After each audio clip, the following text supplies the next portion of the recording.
want to do is look a little bit at the other side. I'm going to share my screen, and we're going to look at how some of the media have portrayed Dr. Zelenko. Okay, we'll start with Wikipedia, which is not a media source. Many people, I don't know why, turn to Wikipedia for information. This is his profile. And notice they start off right at the beginning. He also promoted unfounded medical advice, conspiracy theories, and misinformation about COVID-19 vaccination. Then they make it all about Trump, that he was some kind of a right-wing guy, Trump and Giuliani, right? He was a big Trump guy, despite cautionary messages from health experts. Already they're trying to paint him into a corner as being marginal, as being some right-wing extremist kind of guy. And they go a little bit to his early life, which we'll skip. And there's one line in particular, 2 lines over here. The Satmar Hasidic community, we'll see this in several of the obituaries. The Satmar Hasidic community in Kiryas Joel, New York, in Monroe, New York, where Zelenko was a longtime community physician, disputed Zelenko's claims about the potential infection rate in the community, which prompted Zelenko to shut down his office after nearly 20 years. Again, they're saying, well, some people challenged him, and these were his own people, his own Jews. Again, did they counter this with saying, well, many people counter these claims and said, no, he's actually a great doctor and he's helping a lot of people? No, it's one thing if they're giving a really long obituary and they're telling you everything and saying some people said he was a right-wing guy, and some people said that he was a quack doctor, and some people challenged his treatments. But other people, and here are all the people who said his treatment is great, at least show both sides. But they don't do any of that. In December 2020, Twitter suspended Zelenko's account for violating rules against platform manipulation and spam. So we just take Twitter at its word that that's what he must have been doing, right? In 2021, Zelenko began selling a dietary supplement called Z-Stack, which contains zinc, on, right? Fact checkers noted the lack of scientific support for Zelenko's claims of Z-Stack's ingredients boosting immunity, killing the virus that causes COVID-19, and preventing hospitalization. They could have just as easily been talking about their COVID vaccine, right? That also has very shaky claims about boosting immunity, killing a virus, and preventing hospitalization, right? They don't mention any of that, but again, they're just trying to slander him. So that is Wikipedia. Let's go now to the Jerusalem Post, the main Anglo newspaper in Israel. I'm very fond of saying that Israel will never have a shortage of toilet paper as long as the Jerusalem Post has a print edition. We do a search for Zelenko. We find the most recent mention of him on their site, October 5th, 2021, almost a full year ago. No mention whatsoever of his passing. They saw fit to just ignore him because there's so much more newsworthy information out there. They can't spare a column about this man who is known worldwide, touched literally millions of people all over the world, whether they like him or they don't like him. They didn't see fit to even mention anything about him, just to pretend he doesn't exist. That is your Jerusalem Post. Why people still give them money is well beyond me. Let's go to the Slimes of Israel. Other people know it as the Times of Israel.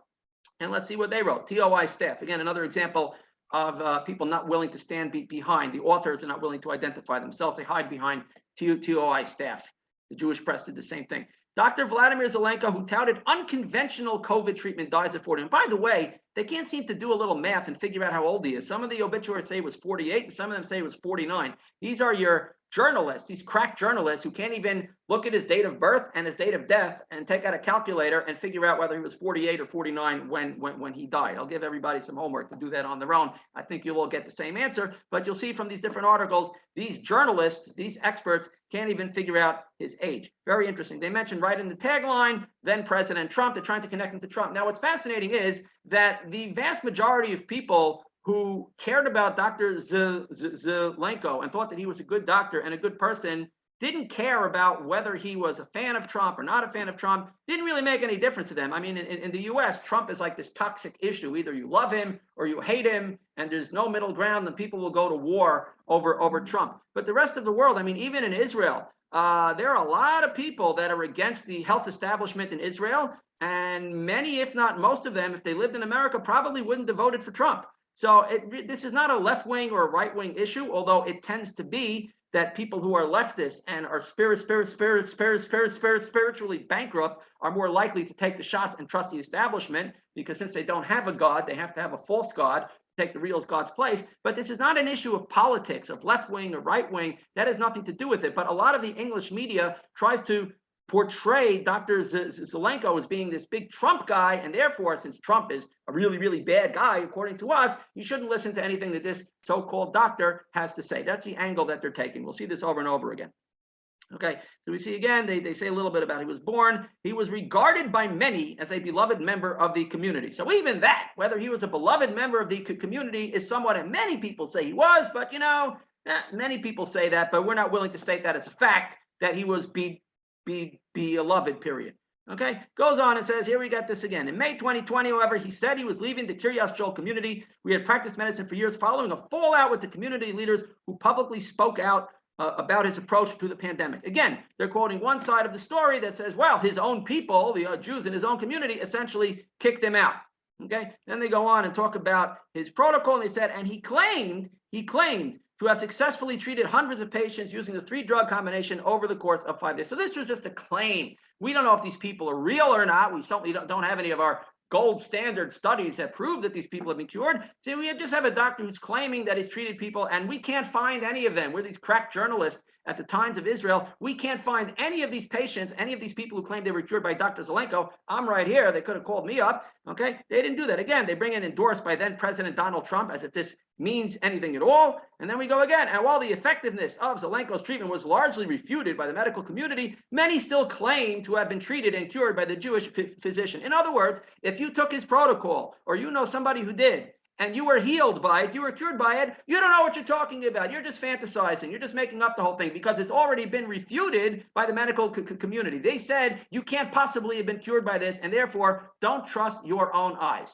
Okay? Don't trust what you experienced with your own life because the medical gods said it can't be. There you go, slimes of Israel. Let's go next to the Jewish Telegraphic Agency, which is a leftist piece of garbage media source. Basically, they publish articles and content on their site, and then they outsource it to other Jewish media, as we will see soon, for a fee, meaning that if you have a Jewish newspaper, then you can pay the JTA to copy and use their content on your own website. So here we have an obituary by one person who is at least not afraid to her credit to use her name, Felicia Kramer. Well, let's see a little bit who this Felicia Kramer is. Let's go to our Twitter page. She self-identifies. Editor-in-chief of JTA News, formerly co-founder, editor of Chalkbeat, and she says, Mom Rebbitzin. So she calls herself a Rebbitzin. Okay, very interesting. I think the fact checkers need to get on that one. And let's see what she posted on her Twitter account. An oddity of 2020 was seeing a self-proclaimed country doctor from a Hasidic Jewish community become nationally renowned for promoting a, quote, cure taken up by COVID skeptics and anti-vaxxers, including Donald Trump. So there you go. We got the Trump angle. We got COVID skeptics, anti-vaxxers, cure in quotation marks. But I want to focus in particular on our first line. He was a self-proclaimed country doctor, meaning that Dr. Zelenko was a humble man. He said, look, I'm just a country doctor. And yet, I saw a problem. I tried to find a cure. I found something that I think works. I've used it on my patients. It works. Right? And I'm just a humble country. So in other words, he's a humble man. He's not saying I'm the greatest doctor on earth. I'm the smartest man who ever lived. I'm just a simple doctor who worked very hard, and God blessed him to find a cure for a problem. But she's turning that around on his head and saying, well, he himself said that he's nothing more than a country doctor, meaning Dr. Zelenko confessed to the fact that he's basically nothing. So if he himself says, I'm only a country doctor, I'm nothing, why should anybody listen to him? Kind of like how Avram Avinu said, Ani afar ve'efer, I am ashes and dust. I'm nothing. So Avram Avinu said that I'm simply dust and ashes. So was he saying that I'm nothing, nobody should listen to me? Of course not. He's a humble man. Moshe also said, I'm nothing. Who am I? So does that mean we don't listen to Moshe? No, that's a sign of a humble person where he says, look, I'm just a regular person, but I worked hard. God blessed me, and I found something that other people should know about. Imagine this evil witch, this rotten human being, this piece of garbage, Kramer, this fake Rebbitzin, is turning it all around. That he's humble and says, I'm just a country doctor. She says, out of the horse's own mouth, he said he's nothing. So this is the person who's writing the obituary for Dr. Zelenko. Probably not the best choice. Maybe a news site should find somebody a little less biased who can be objective and give fair treatment. But of course, no, she's the editor, so she does what she wants. So let's see what she has to say. Okay, first of all, he promoted an untested drug cocktail. What does that mean, untested? It was tested on all of his patients. It worked, did an excellent job. He didn't lose his patients got better, but because it wasn't officially recognized by the health establishment, which didn't want to test it, or when they did test hydroxychloroquine, when they didn't test it properly, they set up the trials on purpose to fail. Okay, but she says, oh, the health establishment says it's not tested, therefore it's not tested. And it doesn't matter how many people are helped by it. That doesn't count as a test. Then we move on. The foundation he launched to advance his theories after he left his family medical practice amid controversy. There we go. Controversy. Again, we're sort of slandering him. Not everybody in life agreed with him and loved him. That's what we have to lead our obituary with. Again, trying to portray him. Any rumor that you hear about him, anything negative that anybody ever said about him must be given prominent attention. And we must assume that that is the right way of framing this person. And we're not going to really say much from the other side.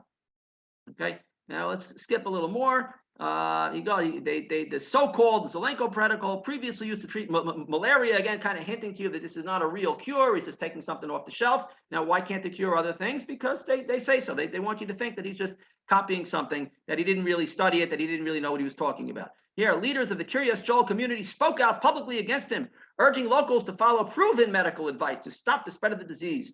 Zelenko also came under scrutiny from federal authorities for claiming that a study of the drugs he promoted had won approval from the Food and Drug Administration, which at this point we know shouldn't mean anything anyway. But again, sort of saying people didn't like him, he's unproven. Everything that the health establishment says must be taken at face value as true, and anything that you experience with your own eyes and your own ears and your own body that you see for yourself works, that's untested. That doesn't mean anything. And here we go. Dr. Zelenko said when he left the community, things have happened. I've decided it's time for me to move on. I'm not sure yet what I'm going to do. Again, sort of picking and choosing. This is the one time he's quoted in the whole article is something that makes him sound like he did something very, very bad, and he's running away from it. That's the only thing that they really have to quote from him, from this man who gave so many speeches over the last couple of years, who influenced so many people and inspired people all over the world. This is the one quote that they have to cherry pick from him.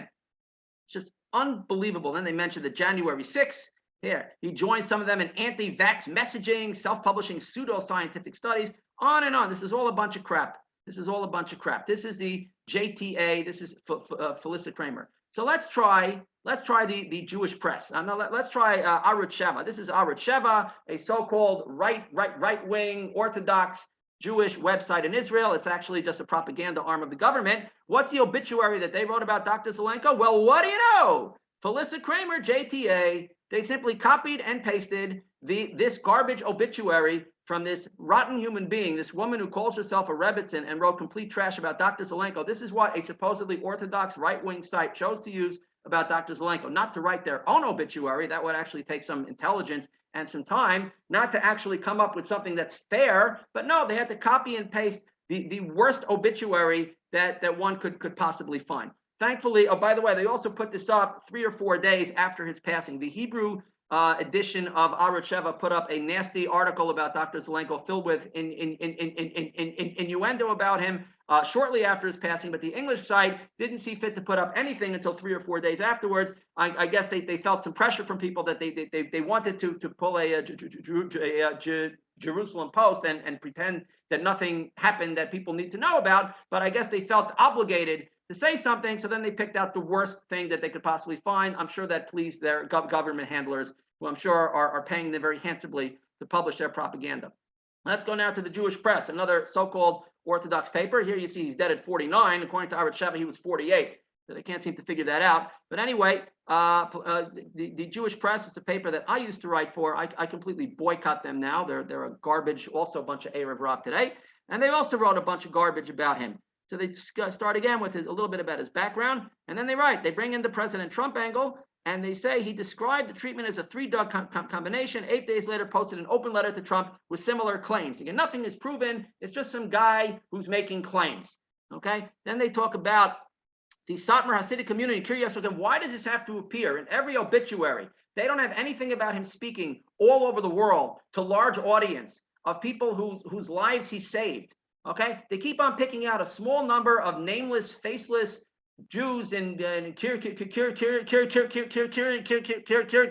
Joel who didn't like his treatments very, very early on in the COVID days. And this is featured literally in every article about him. They issued and they quote them. Issued a disclaimer regarding Zelenko's statement about the potential infection rate, stating, Jewish MD who promoted virus cocktail is leaving the community where he tested it. Dr. Vladimir Zev Zelenko, an Orthodox doctor credited with bringing controversial malaria drug to Trump's attention, accused of spreading disinformation about infection. Again, he was accused. Well, I accuse him of doing good things. Are they mentioning that? No, they're only mentioning bad accusations. Any rumor, anything negative that somebody said about him must be put into his obituary. Unbelievable. But just to finish on a positive note, this is another site that I don't like, the yeshivaworld.com.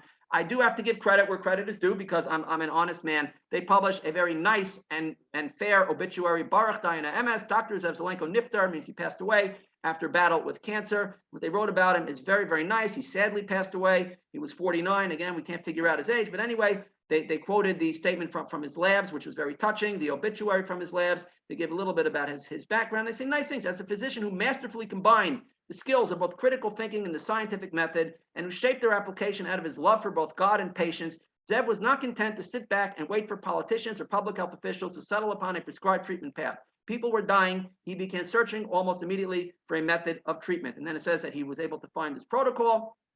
Okay, up to the time of his death, Zev had overseen the treatment of approximately 7,500 patients using his protocol. Those are the ones that he personally treated, not all those others, because he made his protocol open source. He doesn't get credit officially for my father getting well because Dr. Zelenko didn't personally treat my father, but he didn't look to profit off this. He made his treatment readily available to everybody. He wanted everybody to just use it and save lives. So he saved countless other lives, but he still managed to treat himself approximately 7,500 patients and experienced only 3 patient deaths. The Faucis of the world can't say that. The use of the Zelenko protocol has spread worldwide. So all of these crazy people are somehow using this quack snake oil. Why is this spreading worldwide when people don't trust the media? Obviously, because people see that it works. They don't trust the media. And I'm happy to say, even on the Times of Israel, which is the worst of all these sites, they're mostly getting hammered by the readers. They're saying very positive things about Dr. Zelenko. They're very critical about the hit piece that the Times of Israel posted. You'll find the same thing on arucheva and the Jewish press as well. Most people,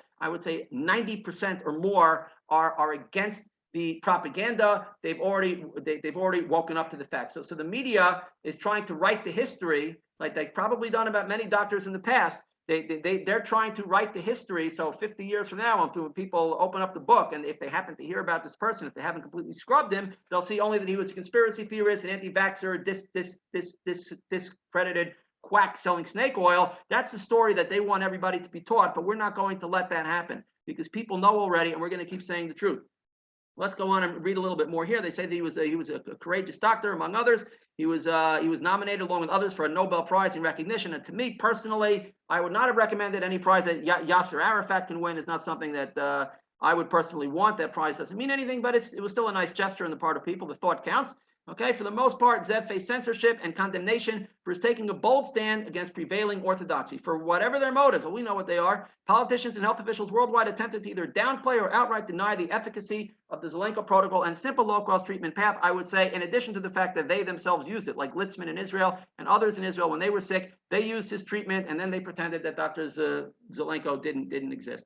Okay, and it goes on and on. It's a very, very nice obituary. And they close, Yehi Zichro Baruch, that his memory should be for a blessing. And again, I don't like this website. They've published a lot of crap over the last couple of years, but they got this one right, and that's very important. And therefore, we have to give them credit. So let me stop sharing my screen here. And I wanted to say in general that it's very important for us to recognize that these media outlets that are, even now, this man is dead, and they're just throwing dirt at him, trying to slander him every way possible. We have to stop supporting it. First of all, we have to realize we can't trust them. If you haven't gotten it by now, that these sites are not credible sources of information about anything, hopefully this will tip the scales. You realize that these are evil people. They're propagandists. We should not trust them about anything, but we should stop even reading these sites.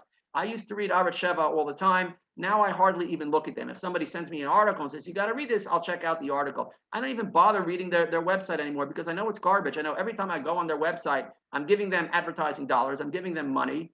I'm strengthening the website, and I'm giving them data, right? They have cookies on your computer. You're sharing data with them. They're tracking you. You're giving them information that they're ultimately going to use against you to figure out people's habits and try to figure out how they can best continue to pull people's strings. Why should you go to the Times of Israel, the Jerusalem Post, arucheva, Jewish Press, and all these other such sites? Why are you giving them your time, your attention? Why are you making them stronger? Let these sites wither and die in isolation, like all these COVID patients. Even if you say, well, I already recognize that these sites are false, but I'm curious about what other people are reading. It's really best to wean yourself off that, because first of all, you're filling your head with garbage, and you have to try to undo. It does influence us in some way, and it makes them stronger. Believe me, if you don't read these websites, you're not going to be missing out on anything important, anything you really need to know. You'll find out anyway. Most of these sites are just wasting your time. They're filling your head with nonsense, and you're making them stronger. So we need to boycott them, hit them where it really hurts, in the money and the PR department. Make them really feel some pain. Even to just go on their websites and post negative comments to every article, you're still strengthening them, right? People buy the newspaper and then they write an angry letter to the editor, but they keep buying the newspaper. So they don't care if you write angry letters. They're glad that they're riling you up and keeping you active and keeping you as a subscriber. You care so much about the paper, even though you hate them, that you keep on buying it and giving them money. So it's best to just boycott them completely, let them wither and die, and hopefully with time, we will be able to develop alternative news sites, alternative sources of information that we can really count on. So in conclusion, I hope that we can continue to carry on the mission of Dr. Zelenko to do him proud, and hopefully he will be a Melech Yosher for us in heaven, meaning he will be advocating for us. His merit should stand with us, with his family, and hopefully we will see him soon at Tchias HaMesim.